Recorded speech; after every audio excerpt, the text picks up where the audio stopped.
All right, so what brings you guys to the Cowessess First Nation Youth Conference? Oh, yo, check, check, check. Yeah, we were fortunate to be invited out to this Cowessess First Nation Youth Conference, Ignite Your Fire, and we were asked by a community member if we were interested in coming and sharing some words about our upbringing in the community, how Floor Force started, and where life has led us after Floor Force crew and Cowessess, and what we're doing with ourselves and how it influenced us in a good way. And here we are. Right on, man. If you guys could just introduce yourselves to you. Yeah, sure. So my name is Stefan Tingley, aka B-Boy Omega Flow. What's up? I'm Iron Lance Crow, aka B-Boy Ninja. Jada Wapamoose, aka Spinlock. I came out here today to definitely inspire the kids, man, because those guys are dope, and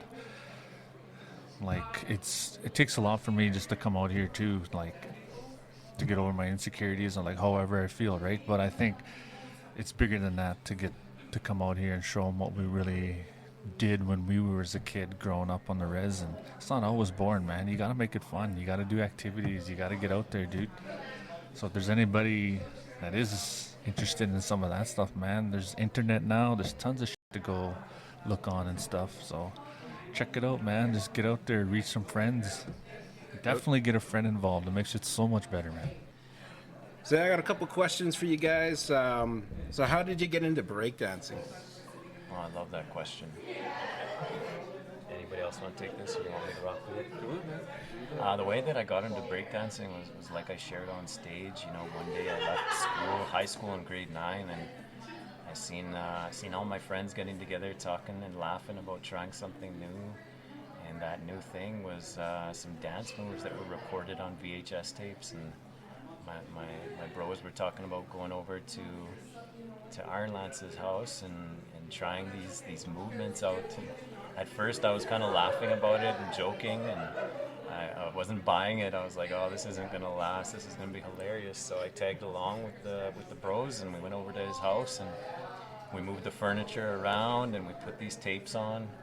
Some of the tapes were like Rapper's Delight by Redman and Eric Sermon and the rest of the guys, and Run DMC, It's Like That. And the next thing you know, the bros were trying these dance moves, freezes, footwork, some popping, and even some power moves like the windmill. And the more they tried the moves, the more I was just busting a gut, kind of teasing, being cheeky. And I said something along the lines, that looks too easy. I can't believe you guys can't hit that move.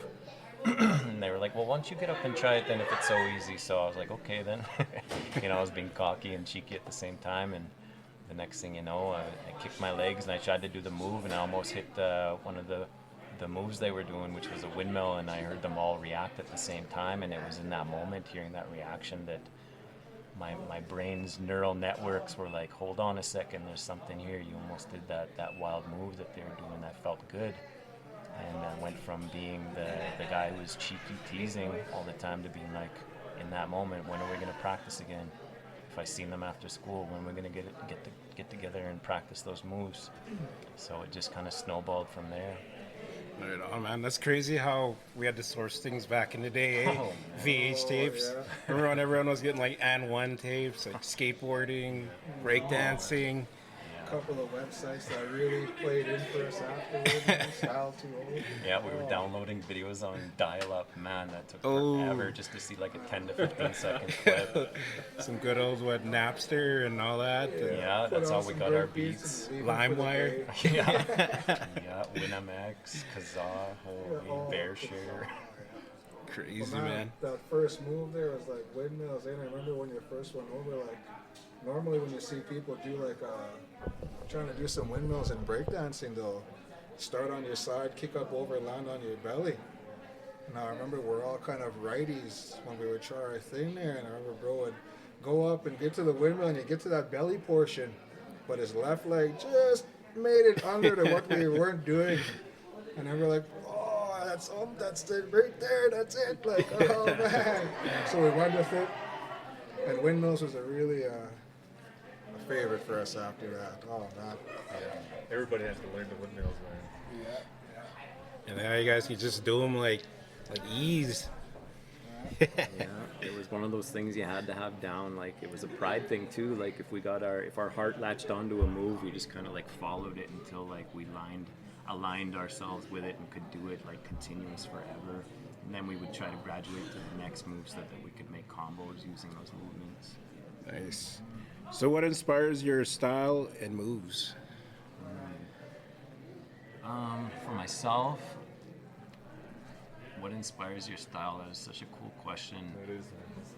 Like back when I first started, I remember trying to emulate the pros, if you will, like the people that we became exposed to by the internet wave.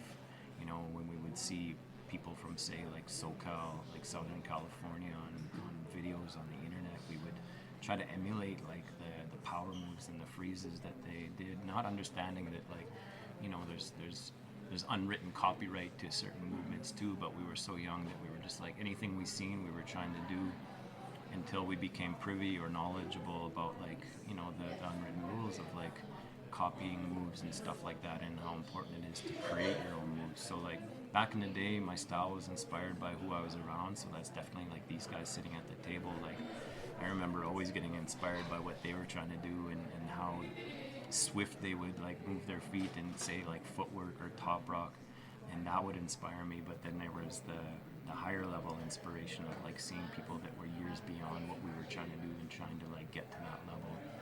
But nowadays, inspiration comes in the form of like trying to be myself when I'm doing my thing, and remembering that I'm my own unique fire, my own unique soul spirit, and that when I move, I can do it based on like how I feel, and I can create something out of nothing based on the feeling that the music gives me or whatever's going on in my life. And I just need to like, it's like a blade in a rock. Like you keep hitting that blade with the rock in hopes to achieve a new level of sharpness, and that level of sharpness is your own if you stick to trying to inspire yourself through your own passions, rather than like try to emulate what somebody else is doing.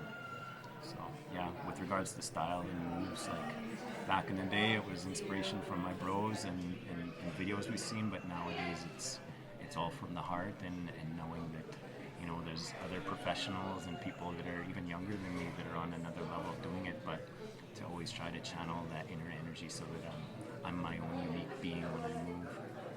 Wow, deadly. That's crazy, man. I didn't know you can get copyrighted for breakdance moves and all that. It's called biting. Yeah. Yeah. Wow, I didn't know that. Yeah.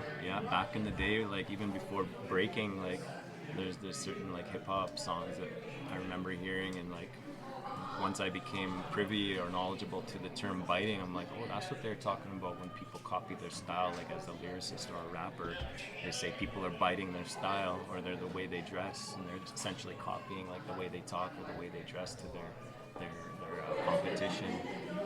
That's good to know. Cyber Center, where there's like a lot of chameleons out there. Oh. Want to take a bite out of something, you know what I mean? That's what he's talking about, how people copy other people's style and Yeah. turn it into, this is my idea and I did this one. Really, you're just stealing somebody else's idea. Crazy, man. Dude, I definitely just want to throw up. My inspiration was probably like B-Boy Kano, man. If you guys seen some, man, like, because he would do his own style, he would dance and freeze and then go with the song of the beat, right?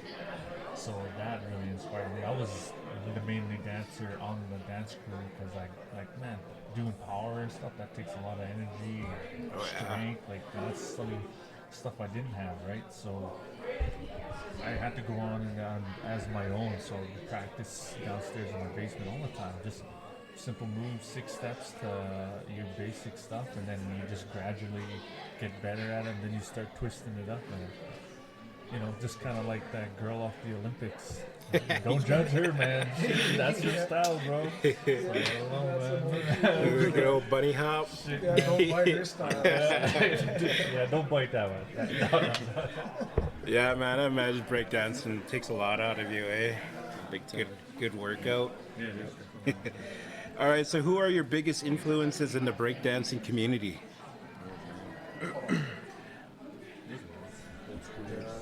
Oh man, there's so many. I can think of like 5 right off the top right now. Yeah, so like back in the day, oh man, I was heavily influenced by Boy Reveal. He's so ill. Even to this day, if you catch a clip of him where he's like at his age now, still rocking, it's like, dang, that guy's still smooth with it.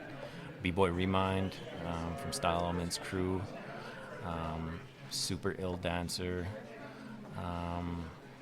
B-Boy Super Dave, like from back in the day when we first started. I remember when we first seen footage of Super Dave, we would try to dance like him because he was just so powerful with the way he moved, man. It was like, wow, like this guy's like a superhero on the dance floor, man. B-Boy Gizmo from Bag of Tricks Canada, for like the way he moved, and his thread style was super inspiring for me back in the day. B-Boy Dizzy from Canada with his thread style too, I was super inspired by that. B-Boy Machine from Rock Force crew with the way he always smacked the beat, man. Like that guy can rock anything, I feel like. B-Boy K-Mel too, man. That guy's straight up raw flavor and always inspired me when I seen clips of him. But there's so many that I could go on and on about, but I'll let these guys fill in that information too. So, man, some of my inspirations here, right off the top of my head, I want to start with B-Boy Benny from Flying Steps, because one of my favorite top goals that I had in breakdancing, as soon as I saw a head spin, man, I had to get head spins. So B-Boy Benny was a big influence for me. The same ones Bro Stefan here mentioned. And then I want to talk about Crumbs as well. And like, man, when I first seen that Super Dave cat come out, when Super Dave came out in the battle, bro, his steps are just so big. He's like the goons coming out, you know what I mean? And the way he threw himself into the moves, man, it's so, like Stefan said, yo, it was really powerful. So I mean, that was a really big influence.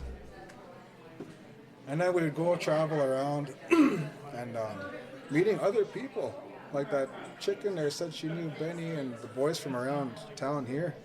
There was Filipinos that flipped outs there. They had some really nice moves too. And so every time we would meet up and like say the exhibition or anywhere else we would meet up, throw in the shoes sometimes we have their crew, our crew, we'd have a little session. Oh yeah. But all the time, turn back to the drawing board when it's done and how can we do this again next time? And we'd always turn to that drawing board and always, even our defeats were an inspiration. So I want to talk about that one battle. I think it was here. There was a battle going on and we were at the flipped outs. They did this team move where they shot us up. So we went back to the drawing board after that. Had bro here go up on a handstand and turn his legs over like this. Had one of them go under his front leg and one of us to go behind. Now we had a bigger gun, see? Oh. So we waited. The flipped outs, bro, they pulled out that gun move, shot us up, and we're like, oh, here we go, got you. So we pulled out, bro, here, our big cannon. We shot them up and pulled the cannon out. always turn back to the drawing board and how can we do this a little bit more now? Yeah, always. Yeah. But Some Iron so Man. many inspirations out there, bro. Wow, man.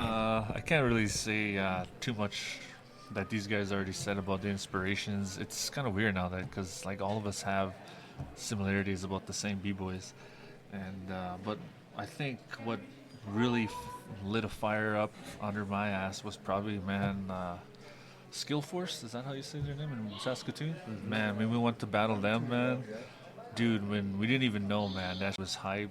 Even though we lost, man, it just pumped us right up, all of us. And what did we do, man? As soon as we got home, bro, we went training, man. That was crazy, man. Wow. All the way from Saskatoon. As soon as Saskatoon came back, man, we just went right to training because we wanted to beat those guys. But I mean, as I get older now, I realize, like, man, I looked up to those guys in a weird way that it was like competition, which made us more fire, made us more train more. So it was definitely Pushed you guys further. Yeah, man, it was definitely sick, man. Those guys are cool, bro, man. So shout out to those guys, man. Man, that sounds so fun to go check out like competitions and tournaments and all that stuff. Yeah, you get humbled real quick. Yeah. Yeah, but it's good that way. Like loss educates us and pushes us to that next level. And I know a lot of the times we walk through life avoiding loss because of ego and pride, but honestly, it pumps your tires in a way that like winning doesn't. It makes you so hungry. Like I I remember that when we went to Saskatoon to a competition for the first time, you know, we got humbled. We did good, but we got smoked in some ways, you know what I mean? So like we were watching the footage all the way from Saskatoon back to Cowessess on a little Sony hand cam, taking turns watching the footage until the battery was dead and nobody can watch it anymore. And we got to my crib, and it was like 4 a.m. and we all piled out of the van and went straight to my basement to start practicing. That's how hungry we were and how badly we wanted to rebound from taking an L. We took that L and we turned it inward and just like wanted to level up immediately.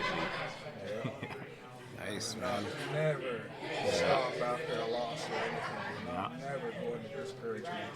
Yeah, even growing up on Cowessess, like I said when we were doing our talk earlier, there were folks that were clowning us when we first started dancing, and they were saying, you guys suck, you can't do what we do.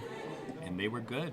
And then we turned what they were saying into fire, and the next thing you know, we had members of their crew wanting to join us. And we surpassed the level that they were at, and the levels that we were at before. We were at like a level where we were confident getting invited out to do things. And it taught us, like, sure, sometimes you'll start off at a certain level where not everybody's going to look your way. Some people might even talk negatively about you, but sooner or later, if you stick to your guns and you keep sharpening your blade, you'll get to where you want to go. And that's what we did.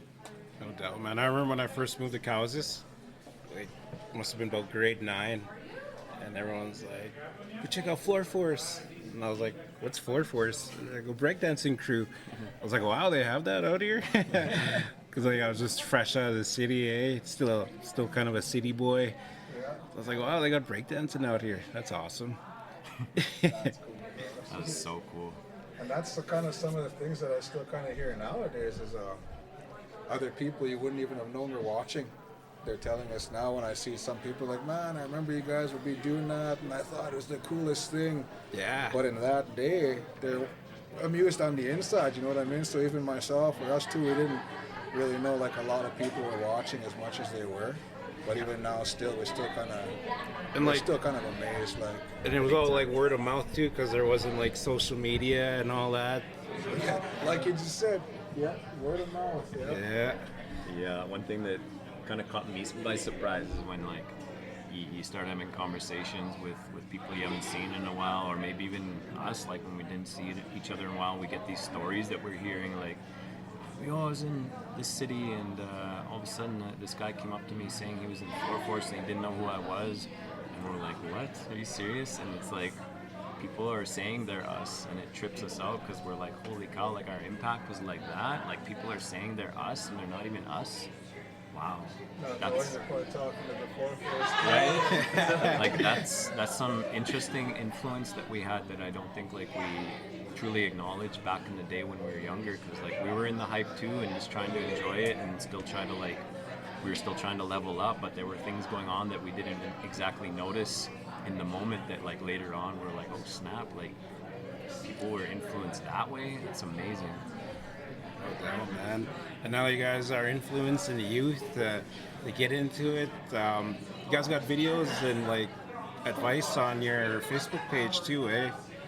Yeah, we got clips on YouTube of like performances, and there's definitely some tutorials that have been made in the past that have been shared on Facebook.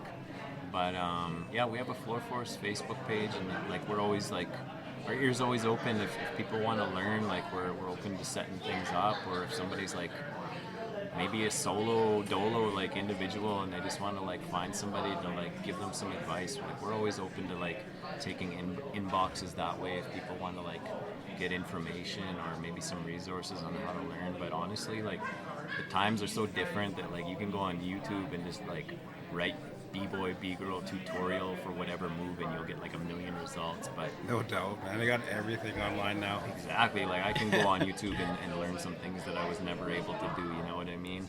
And that's one of the beautiful things about this dance too, is like you can be breaking for however many years and you're still a teacher. You're always you're still able to be taught. You're a student for life, you know. There's always something to learn and something to improve on. That's that lifelong learning. No doubt. Yeah, big time.